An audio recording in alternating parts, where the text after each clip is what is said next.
Vamos relembrar. Isso aqui é uma das coisas mais chave, né? O tabernáculo era o lugar da habitação de Deus entre os homens no Antigo Testamento. Êxodo 25:8 diz: "E farão para mim um santuário, para que eu possa habitar no meio deles." E essa é a intenção de Deus. A intenção de Deus é habitar no meio do seu povo. Então, no Antigo Testamento, quando o povo sai do Egito, e isso já era logo em seguida, depois de 3 meses da saída do Egito, né? Eles acampam aos pés do Monte Sinai, e no Monte Sinai Deus já também, junto com os 10 mandamentos, Deus já ordena que eles façam um tabernáculo. E então vejam o cuidado de Deus pelo seu povo, né? Deus quer estar com o seu povo, e não só quer estar de uma maneira geral, mas Deus quer habitar no meio do seu povo. E o tabernáculo simboliza isso, a presença de Deus entre o seu povo, né? "E farão para mim um santuário, para que eu possa habitar no meio deles", né? O santuário, o tabernáculo, é o lugar da habitação de Deus entre os homens. Guardem isso, porque isso a conexão é total com Jesus, quando Jesus, o próprio Deus, vem habitar entre nós, né? Êxodo 29, 42, 45 diz: "Na tenda do encontro", né? A tenda do encontro, que é o santo do lugar e o santo dos santos. "Na tenda do encontro me encontrarei com vocês para falar com você ali. Ali virei aos filhos de Israel." Então era o lugar em que Deus falava, o lugar em que Deus se encontrava com o seu povo. "Para que por minha glória", é o lugar também onde a glória de Deus se manifesta, né? Lembram da nuvem, da coluna de fogo durante a noite, a nuvem durante o dia. Então a glória de Deus se manifesta ali. "Para que por minha glória sejam santificados, e consagrarei a tenda do encontro e o altar, e habitarei no meio dos filhos de Israel, e serei o seu Deus." Bom, a gente viu isso durante todo esse estudo, que todo o tabernáculo, né, é uma sombra de Cristo. Então, todos os utensílios do tabernáculo estavam apontando já para Jesus, eram sombras do que haveria de vir, sombras até a vinda de Jesus. Então, vindo, como diz Gálatas, né, vindo a plenitude do tempo, Deus enviou o seu Filho. Deus enviou o seu Filho para habitar entre nós. E aí está a ligação total com o Natal. O Verbo se fez carne e habitou entre nós. Na verdade, o termo habitou é uma tradução. Em grego, é tabernaculou. E a palavra, né, se fez carne e tabernaculou, habitou entre nós. João usa essa palavra. E é bom a gente pensar nisso, que João propositalmente usa o termo tabernaculou, né? Jesus, a palavra, essa palavra eterna que participou, João capítulo 1, versículo 1, 2 e 3, diz que no princípio era o Verbo, né? O Verbo estava com Deus e o Verbo era Deus. Ele estava com Deus no princípio, todas as coisas foram feitas por intermédio dele, sem ele nada do que foi feito se fez. Portanto, Jesus participou na criação do mundo. Jesus é a palavra. E finalmente, vindo à plenitude do tempo, a palavra eterna, que participou desde o início da criação do ser humano, a palavra se fez carne e tabernaculou. E daí, claro, as traduções, seria difícil hoje as pessoas lerem tabernaculou e não vão pensar, não vão entender. Então, nós, depois de todos esses estudos, né, a gente vai entender perfeitamente isso, mas é necessário que, para as pessoas que não têm esse estudo todo, é necessário traduzir. Então, traduzindo, as Bíblias hoje traduzem o Verbo se fez carne e habitou entre nós. Habitou, tá certo, é uma ótima tradução, mas o que João está falando, quando João está falando em João 1,14, João diz, a palavra se fez carne e tabernaculou, e João, obviamente, João estava fazendo uma conexão com o tabernáculo do Antigo Testamento, com tudo que o tabernáculo do Antigo Testamento significava, ou seja, o tabernáculo do Antigo Testamento era o lugar da habitação de Deus entre o povo, onde Deus habitava com o seu povo, onde Deus estava com o seu povo, onde Deus falava com o seu povo, onde Deus mostrava sua glória ao seu povo. E isso tudo se cumpre em Jesus. Agora, vindo à plenitude do tempo, Deus enviou o seu Filho, né? E Jesus vem, e Jesus é o próprio Verbo, a palavra eterna que se fez, ou seja, Deus está neste mundo, Deus veio a este mundo, Deus veio habitar, Deus veio falar pessoalmente, Deus veio e está mostrando a sua glória pessoalmente. Então vejam a continuação do texto, o Verbo se fez carne, habitou entre nós, cheio de graça e de verdade, e vimos a sua glória, como a glória do unigênito do Pai. Vimos a sua glória. Vejo que isso é exatamente o que está aqui, ó. Por minha glória sejam santificados. Virei para os filhos de Israel para que por minha glória, né? Então, o que nós temos no texto de... O que o tabernáculo no Antigo Testamento significava? Me encontrarei com vocês. Então, Deus, o próprio Deus, vem se encontrar com o seu povo em Jesus. Virei para que por minha glória sejam santificados. E em Jesus, João diz, vimos a sua glória nos milagres de Jesus, nos ensinamentos de Jesus, a glória de Jesus, a glória de Deus se manifesta, né? Deus está nesse mundo, Deus está entre os homens, e habitarei no meio dos filhos de Israel. Então Deus vem, Deus pessoalmente, Deus Filho Jesus, vem habitar neste mundo, né? E é muito interessante, pessoal. Eu fiz uma mensagem sobre isso no Natal do ano passado, não quero repetir tudo. Quem quiser, está lá gravado no YouTube ainda, Natal de 2021. Eu fiz até eu acho que uma série sobre isso, mas para mim, Jesus nasceu na festa dos tabernáculos. Note o seguinte, tinha 3 festas no Antigo Testamento, tá? Deus ordenou 3 festas no Antigo Testamento. Eu friso Deus ordenou, porque não foi invenção do povo. Quando não é invenção do povo, quando Deus ordena, é porque Deus tem um propósito muito claro e muito nítido nisso. Deus ordenou 3 festas no Antigo Testamento: Tabernáculos, Páscoa e Pentecostes. Dessas 3 festas do Antigo Testamento, a Páscoa, obviamente, a Páscoa do Antigo Testamento, nós continuamos tendo a Páscoa do Novo Testamento. A Páscoa do Novo Testamento, a morte e a ressurreição de Jesus, data importantíssima.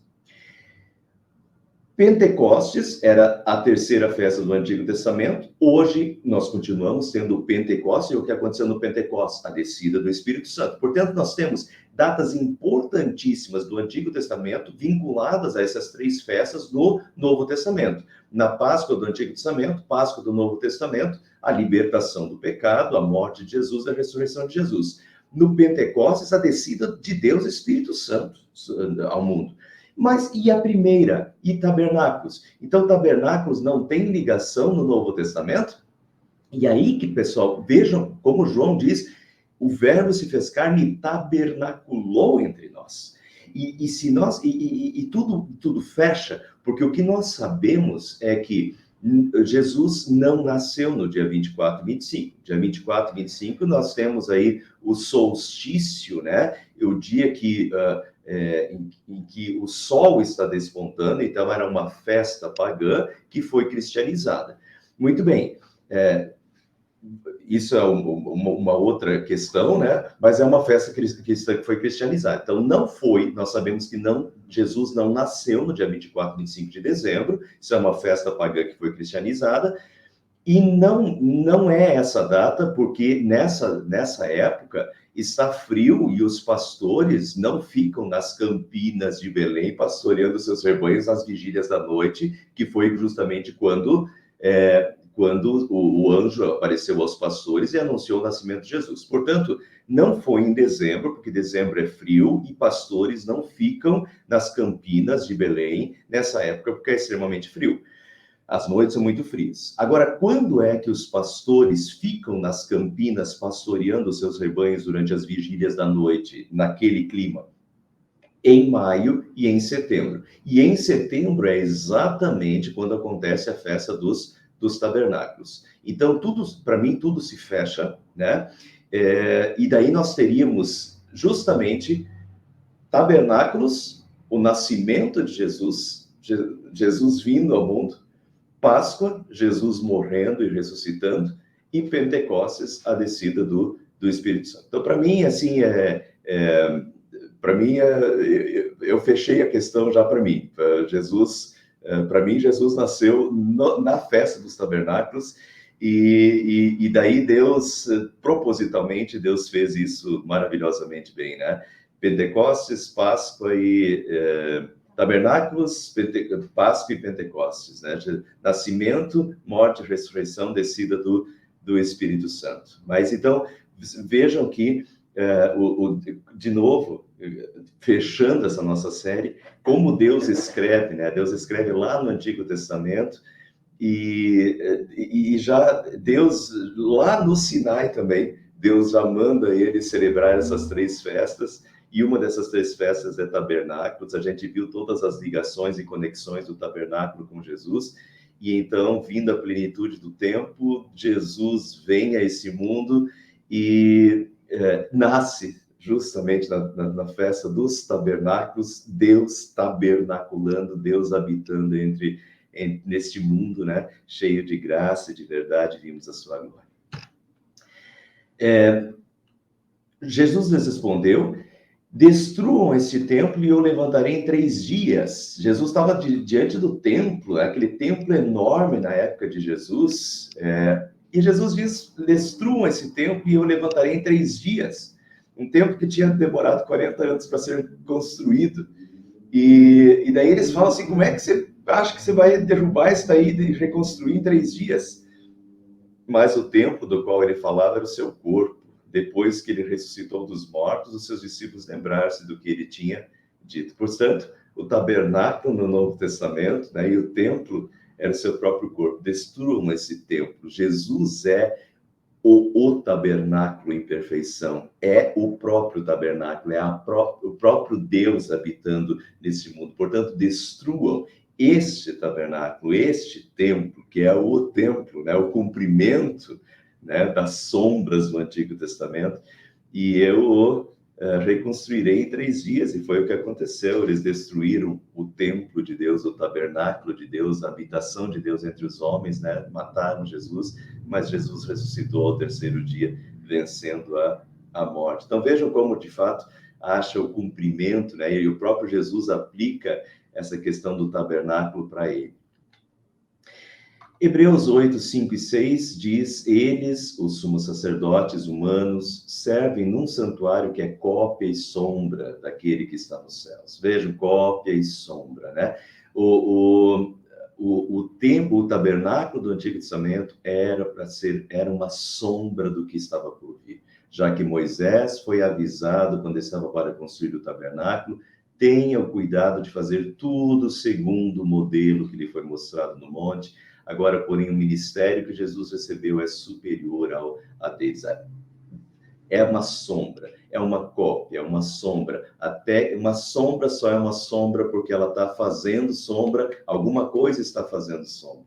E aí, eu já repeti isso, talvez em quase todos os estudos, quero repetir na última vez: Deus é maravilhoso, e só Deus para escrever essa história. 1500 anos antes de Cristo, Deus escreve a história, Deus dá para Moisés, Deus manda Moisés: tenha o cuidado de fazer tudo segundo o modelo que lhe foi dado no monte. Deus está dando modelo, e Deus está dando um modelo detalhado. Deus manda fazer cada coisa no seu devido lugar, e cada uma dessas coisas está apontando milimetricamente para Jesus, e acha o seu cumprimento em Jesus. Só Deus para escrever essa história. E, pessoal, não achem que foi só assim no Antigo Testamento. Tem profecias que ainda estão por vir, nós vamos ver isso no final desse estudo. E Deus continua fazendo isso na nossa vida também, tá?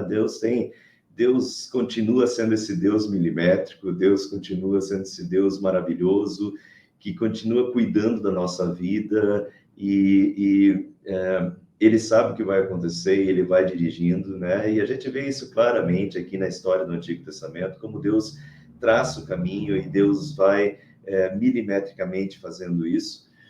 nas festas, né? Deus, lá para Moisés, eu já disse, tabernáculos, Páscoa e Pentecostes, e cada uma delas acha sua plenitude, né? Cada uma dessas sombras acha sua plenitude na vinda de Cristo no Novo Testamento, e o tabernáculo também. Então, simplesmente, nós temos um Deus maravilhoso, perfeito, milimétrico, tudo isso, dizem, hoje em dia se usa o termo design inteligente, né? Tudo é um design, um desenhista inteligente, que desenhou todas as coisas, que desenhou esse mundo, que desenhou essa perfeição desse ecossistema, desse mundo, desse sistema que é o corpo humano, e assim você aplica todo esse universo, está cheio de sistemas. Sistemas são engrenagens em que tudo se fecha perfeitamente. Nós temos um Deus maravilhoso, um design inteligentíssimo por trás de cada uma dessas coisas, também por trás da história da humanidade, né? E além de ser um design inteligente, é um design extremamente amoroso, que se importa conosco. Se importou no Antigo Testamento em vir habitar no meio do seu povo, naquela tenda, e depois o próprio Jesus vem à Terra, por se importar conosco. Deus se importa, apesar de sermos pecadores, tão falhos, mas Deus se importa com a humanidade e continua se importando com a humanidade, comigo, contigo, né? Mas então essas sombras. E daí nós vimos que cada uma das coisas era sombras, né? A sombra de Cristo. A começar pela porta, né? Só tinha uma porta e Jesus diz: eu sou a porta, né? Eu sou o caminho, a verdade e a vida. Ninguém vem ao Pai senão por mim. Só tem uma porta, só tinha uma porta de entrada, e a única porta de entrada para Deus é através de Jesus. Logo no início, ao entrar na porta, estava o altar dos holocaustos, e o altar dos holocaustos onde os animais eram sacrificados, onde as pessoas traziam os animais e colocavam a sua mão. Nós vimos isso no estudo sobre o altar dos holocaustos. As pessoas traziam um animal, colocavam a mão em cima da cabeça do animal, confessavam os seus pecados, e então o animal era morto e sacrificado em lugar à vida, e Deus aceitava a vida do animal em lugar da vida da pessoa. E Jesus, o altar dos holocaustos, lembra da cruz do Calvário, quando Jesus, o Cordeiro de Deus, inocente por si mesmo, mas ele toma as culpas da humanidade e ele paga pelos pecados. O Cordeiro de Deus dá a sua vida pela nossa vida, né? E depois a pia da purificação. Os sacerdotes não podiam entrar, a partir daqui começa o santo lugar, né? Na tenda do encontro. Os sacerdotes não podiam entrar no santo lugar, podiam entrar na tenda de Deus, sem antes se purificarem. Nenhum de nós pode se chegar a Deus, um Deus santo, um Deus que não tem pecado. Nenhum de nós pode chegar diante de Deus, pecador como somos, mas então o sangue de Jesus os purifica de todo pecado, né? E purificados pelo sangue de Jesus, nós podemos chegar diante de Deus, né?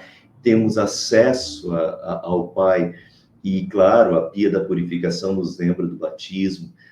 Dentro já do santo lugar, o candelabro, para os judeus, ele simbolizava a vida também. Ele parece uma árvore, tem uma aparência de uma árvore, então era uma conexão com a árvore da vida, perdida desde o pecado, né? E Jesus diz: eu sou o caminho, a verdade e a vida. Ao mesmo tempo, o candelabro é luz, né? As 7 velas, as 7 luzes permanentemente acesas, e Jesus diz: eu sou a luz do mundo. Do pão, né? Na mesa dos pães, nós temos uma conexão que Jesus diz: eu sou o pão da vida. E a mesa dos pães também tem uma conexão muito forte com a mesa da Santa Ceia, né? Com o corpo e o sangue de Cristo quando Jesus fala isso, né, no Novo Testamento, quem comer do meu pão, quem beber do meu sangue tem a vida, né? Então, a conexão com a Santa Ceia. No altar do incenso, nós vimos isso há duas semanas atrás, o altar dos incensos, o incenso era símbolo das orações, das intercessões a Deus. E Jesus é o nosso intercessor, né? Aquele que está à direita do Pai intercedendo por nós. Então, Cristo é o nosso intercessor. E na semana passada vimos já no Santo dos Santos, né, a Arca da Aliança, e sobre a Arca da Aliança, a tampa da Arca da Aliança, o propiciatório, o lugar da propiciação, onde o sangue dos animais era oferecido, né, para propiciação pelos pecados, e sobre o propiciatório, entre os querubins, ali era o trono de Deus, né, onde Deus se manifestava, onde Deus falava. E então nós vimos a conexão com Jesus, o sangue, Jesus diz, tomai e bebei, isto é o sangue, o meu sangue, o sangue da nova aliança, né? Em Jesus nós temos essa nova aliança, o sangue que foi derramado sobre o propiciatório de Deus para a propiciação, para o perdão, para a absolvição de todos os nossos pecados. E então o trono, chamado em inglês de mercy seat, né? O mercy seat, o lugar da misericórdia, o trono da graça. Nós temos um Deus gracioso, né? Um Deus que, através da aliança de Jesus com nós e do sangue de Jesus por nós, nós encontramos um trono da graça, um Deus misericordioso, né? Não um Deus irado, não um Deus que quer nos castigar, mas um Deus misericordioso. E assim nós podemos nos chegar diante de Deus, passando pela porta, Jesus, o caminho, a verdade e a vida, através do sacrifício de Jesus, né? Do Cordeiro de Deus que deu a sua vida, através do sangue de Jesus que nos purifica de todo pecado. Jesus é a luz do mundo, Jesus é o pão da vida, Jesus é o nosso intercessor diante do Pai. E Jesus, graças a Jesus, nós encontramos em Deus o trono da graça, o trono da misericórdia, um Deus que é favorável para conosco, pecadores, que nos aceita, né, através de Jesus. Então aí está a sombra, né, e a plenitude dos tempos, tudo em Jesus. Vamos agora para o Novo Testamento, como essa história continua, e percebam que após Jesus, as pessoas, até os primeiros cristãos, já nem iam mais para o tabernáculo, porque o tabernáculo estava proibido para os cristãos, né? A perseguição veio, e os cristãos, às vezes, nem podiam ir mais para o tabernáculo. Então, essa conexão com o tabernáculo, ela se perde bastante. Claro, depois os cristãos começam a fazer as suas próprias congregações, né? No início eles se reuniam nas casas e tal, mas vejam as conexões do tabernáculo no Novo Testamento.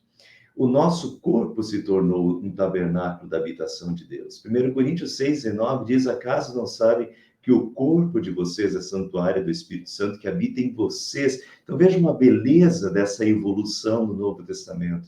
Enquanto no Antigo Testamento a habitação de Deus, o povo tinha que ir para a tenda do encontro, né? Fazer todos aqueles rituais de purificação, né? Para se chegar diante de Deus, e ali Deus habitava. Hoje nós temos Deus habitando dentro de nós. O corpo de vocês é santuário do Espírito Santo que habita em nós. Deus habita em nós. Nós temos uma relação direta com Deus. E essa relação direta com Deus é sempre, meus irmãos, e por isso a gente não pode jamais tirar Jesus, não pode, o cristão não pode ser prepotente, achar que ele é bonzinho, que ele pode chegar diante, nós podemos chegar diante de Deus, e podemos chegar diante de Deus sabendo que Deus é favorável para conosco, que Deus é misericordioso, que Deus é gracioso, que Deus nos ouve, tudo através de Jesus, sempre através de Jesus, mas graças a Jesus, nós temos esse Deus misericordioso, gracioso, né? E podemos chegar diante de Deus, e podemos ter esse relacionamento com Deus. E Deus habita em nós, né? Então, um relacionamento muito mais direto com Deus, ao ponto de nós sermos o santuário e nós sermos o templo da habitação de Deus. Veja o 2 Coríntios 6,16, somos santuário do Deus vivo. Como disse Deus, habitarei com eles e entre eles andarei. Serei o seu Deus e eles serão o meu povo. E nós somos o povo de Deus hoje. E Deus habita em nós, o Espírito Santo habita em nós, nós somos o templo, Deus está conosco, Deus anda entre nós. No Apocalipse, quando Jesus se revela e diz que Jesus anda entre os 7 candelabros, Jesus anda entre as 7 igrejas. Jesus disse, estarei convosco todos os dias até a consumação dos séculos. Jesus continua com o seu povo, Jesus continua conosco, Jesus habita e o Espírito Santo habita em nós. Esse relacionamento com Deus. E Deus continua sendo nosso Deus e nós o povo de Deus aqui nesse mundo. O que nos leva à próxima dedução e à próxima conexão com o tabernáculo no Novo Testamento, que é a igreja. Então, vejam, o tabernáculo de Cristo está vivo agora, enquanto no Antigo Testamento a gente tinha aquela tenda, né? Aquela tenda e depois aquela construção. No Novo Testamento nós temos um tabernáculo vivo, né? Um templo vivo. Vocês também estão sendo utilizados como pedras vivas na edificação de uma casa espiritual, para serem sacerdócio santo, oferecendo sacrifícios espirituais aceitáveis a Deus. Então, agora, já não é mais uma tenda, e já não é um templo de tijolos, como o templo de Salomão, né? Não, agora a igreja de Deus é esse templo vivo, de pedras vivas. À medida que o Espírito Santo, né, o santuário do Espírito Santo que habita em vocês, à medida que o Espírito Santo habita em nós, nós nos tornamos essas pedras vivas na edificação de uma casa espiritual. Esse templo no Novo Testamento é um templo espiritual, vivo e ativo, porque ele é formado das pedras vivas, né? Que somos cada um de nós, que fomos vivificados pelo Espírito Santo, que somos o templo do Espírito Santo. E vejo que agora, enquanto no Antigo Testamento os sacerdotes, né? Sacerdotes chegavam a Deus, e os sacerdotes serviam a Deus.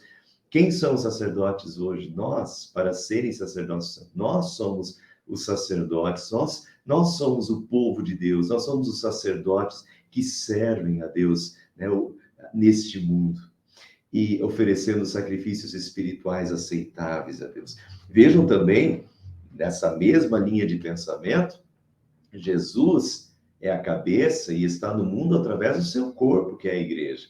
1 Coríntios 12, 27, ora, vocês são o corpo de Cristo, e cada um de vocês individualmente é membro desse corpo. Quer dizer, Jesus continua presente nesse mundo, na sua igreja. Jesus é a cabeça que está dirigindo o seu corpo, mas Jesus continua presente, andando nesse mundo, né?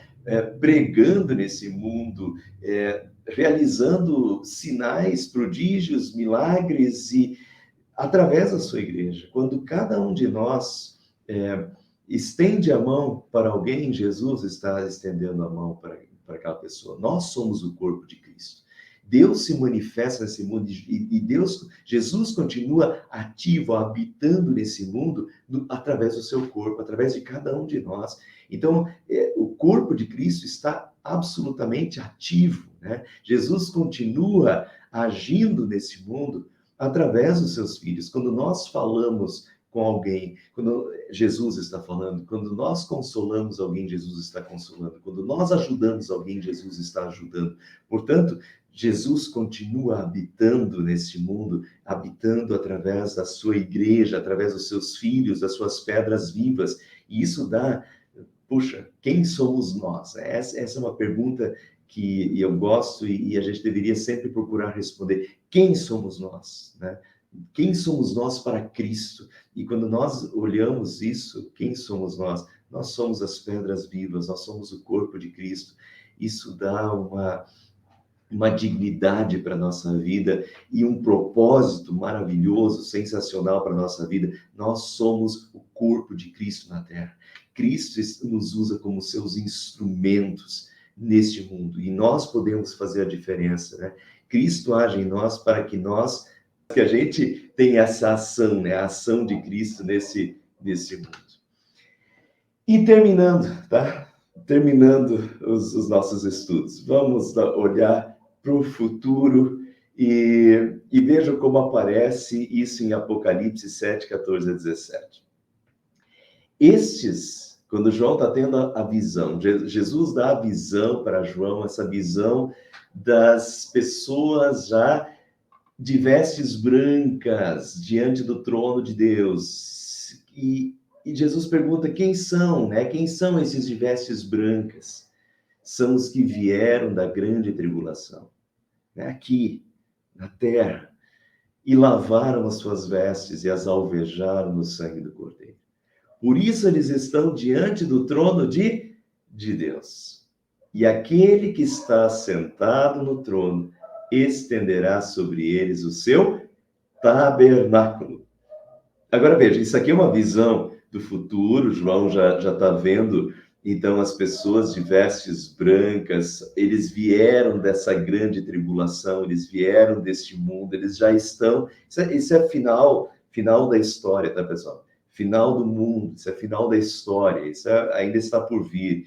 Então, é esse dia em que essa multidão, João capítulo 7, essa multidão que ninguém podia contar, de todas as tribos, línguas, povos e nações, estão diante do trono, estão diante do Cordeiro, e estão de vestes brancas. Por quê? Porque as lavaram e as alvejaram no sangue do Cordeiro. E nesse dia final, né,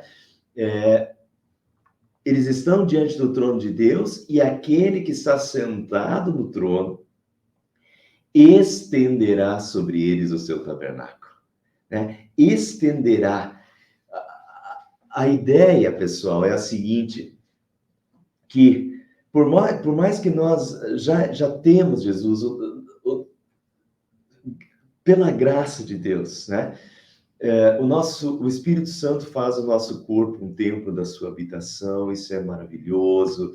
Nós somos o corpo de Cristo na terra, Jesus veio e nós temos em Jesus o trono da graça de Deus, da misericórdia, tudo isso é maravilhoso, perfeito. Mas lembra do tabernáculo? O povo estava ainda fora do tabernáculo. Então, de certa forma, por mais que nós já tenhamos Jesus, temos o perdão dos pecados, por mais que o Espírito Santo habita em nós, nós somos o templo do Espírito Santo, nós somos o corpo de Cristo, nós ainda somos pecadores, né? E ainda não temos a perfeição e ainda não estamos na glória eterna. Portanto, a gente ainda está fora, né? Fora desse lugar de Deus, fora dessa presença plena de Deus. Né? Já estamos conectados, já temos essa esperança, o nosso lugar já está garantido graças a Jesus, mas nós ainda estamos fora do tabernáculo, né? Mas vai chegar o dia que Deus vai estender sobre nós o seu tabernáculo, ou seja, quando ele estende o seu tabernáculo sobre nós, quer dizer que agora a gente está dentro, né? Dentro, ou seja, dentro do tabernáculo, dentro da habitação de Deus, com tudo que isso significa, tá? E o que isso significa? E daí veja a continuação do texto. Quando esse dia chegar, quando ele estender o seu tabernáculo sobre nós, nunca mais terão fome, nunca mais terão sede. Não os afligirá o calor do sol, nem qualquer calor abrasador, pois o Cordeiro que está no centro do trono será o seu pastor, e Deus enxugará dos seus olhos toda lágrima. Esse é o dia em que esse mundo terá acabado com o seu pecado, com as suas imperfeições, e então Deus estenderá sobre nós o seu tabernáculo, ou seja, estaremos na presença de Deus, na habitação de Deus, plena, sem pecado e, portanto, sem mais qualquer uma dessas imperfeições. E vejam, isso aqui é Apocalipse capítulo 7. Agora, quantos capítulos tem Apocalipse? Tem 22 capítulos. Vejam o penúltimo capítulo final do Apocalipse agora. Então vi novos céus e nova terra. Vi a cidade santa, a nova Jerusalém que descia dos céus da parte de Deus, preparada como uma noiva adornada para o seu marido. Ouvi uma forte voz que vinha do trono e dizia: agora o tabernáculo de Deus está com os homens, com os quais ele viverá. Eles serão os seus povos, o próprio Deus estará com eles e será o seu Deus. Vejam que conexão? Então, agora o tabernáculo de Deus está com os homens. Agora, quando? Vi novos céus e nova terra. Então, qual é esse novo tabernáculo que Deus estenderá sobre nós? Né? São os novos céus e a nova terra. Os novos céus, a nova terra, a cidade santa, a nova Jerusalém. Esse é o tabernáculo de Deus. E quando chega essa hora, quando Jesus voltar e nós entrarmos nesses novos céus e nova terra, nesse novo tempo, né? Purificados dos nossos pecados, sem pecado, completamente santos, né? Novos céus e nova terra. Então, o tabernáculo de Deus está com os homens, com os quais ele viverá, né? Daí nós viveremos com Deus, estaremos na presença de Deus. Eles serão seus povos, o próprio Deus estará com eles. E será o seu Deus. Agora, nós nos referimos a Deus, agora nós amamos a Deus, mas o pecado ainda causa uma separação com Deus, né? Mas que maravilha será quando a gente puder estar na presença de Deus, com Deus, dentro do tabernáculo. O Senhor estenderá o seu tabernáculo, ou seja, nós estaremos dentro do tabernáculo, ou seja, com Deus, na presença do próprio Deus, que hoje nós não podemos estar, porque ainda somos pecadores, né? Mas chegará o dia em que isso acontecerá. E quando esse dia chegar, ele enxugará dos seus olhos toda lágrima, não haverá mais morte, acabou. Todas essas consequências do pecado acabaram. Não haverá mais morte, nem tristeza, nem choro, nem dor, pois a antiga ordem já passou. A antiga ordem é a ordem que nós estamos agora, né? Essa é a ordem presente para nós. Mas chegará o dia em que essa antiga ordem do pecado e das consequências do pecado, que são tristeza, choro, dor, morte, chegará o dia em que essa antiga ordem passou, Deus destruirá esse mundo e reconstruirá novos céus e nova terra. Nesses novos céus e nova terra habita a perfeição. E é o tabernáculo de Deus, é a própria habitação de Deus, onde nós estaremos com Deus. E então se cumprirá plenamente. Habitarei com eles, e entre eles andarei. Serei o seu Deus, e eles serão o meu povo. Agora isso já acontece, nós já podemos dizer isso, tanto que Paulo fala isso em 2 Coríntios, aplicando para a igreja, para o povo de Deus, né? Nós somos o santuário do Deus vivo, diz Paulo aqui nesse mesmo versículo. Nós já temos Deus habitando conosco, nós já temos Deus habitando dentro de nós pela sua misericórdia, nós já somos o corpo de Cristo, nós já somos pedras vivas, mas ainda somos pecadores. E ainda temos essa separação de Deus por causa do nosso pecado e ainda estamos nesse mundo, nessa antiga ordem. Mas então, quando chegará o tempo dos novos céus, da nova terra, desse tabernáculo de Deus, da própria habitação de Deus, em que nós finalmente habitaremos plenamente, habitarei com eles, habitaremos com Deus plenamente, em perfeição, 100%, sem temor, sem pecado, né? E entre eles andarei, estaremos como Adão e Eva, quando sem pecado, esse relacionamento com Deus 100%, né? Imagine não ter pecado, esse relacionamento íntimo com Deus, de presenciar Deus, o que hoje é impossível por causa dos nossos pecados, mas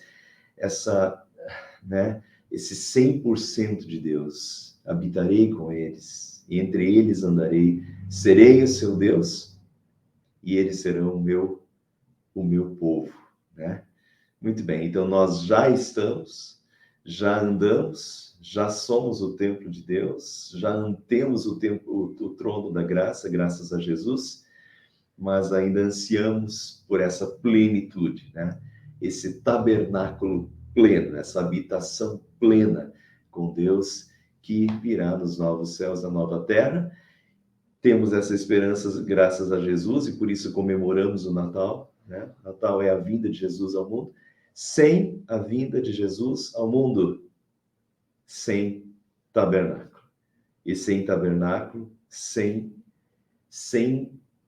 menor chance de nos aproximarmos de Deus. As pessoas só podiam se aproximar de Deus no tabernáculo, através da porta, através do local, o altar do holocausto, através da pia de purificação, através do candelabro, da mesa, do altar do incenso e da arca da aliança. Se nós temos esperança hoje, foi porque Jesus veio a esse mundo. E quando Jesus veio ao mundo, veio a porta, o caminho, a verdade e a vida. Veio a luz do mundo. Veio a purificação dos nossos pecados. O sangue de Jesus nos purifica de todo pecado. Veio o pão da vida. Veio o nosso intercessor junto ao Pai. Veio o sangue da nova aliança que faz a propiciação pelos nossos pecados. Então, agradeçamos. Natal é a época de agradecimento pela vinda de Jesus ao mundo. E a vinda de Jesus ao mundo é a esperança de salvação para a humanidade, para mim. E é por isso que a gente pode hoje se dirigir a Deus, né, com o véu rasgado, com o véu do tabernáculo aberto, graças a Jesus. E nos dirigir a Deus como o trono da graça, como saber que Deus é misericordioso conosco, graças a Jesus. Amém. Toda a série está gravada, se vocês quiserem indicar isso para alguém, está lá gravado no YouTube, acessa a playlist, está lá o Tabernáculo de Cristo,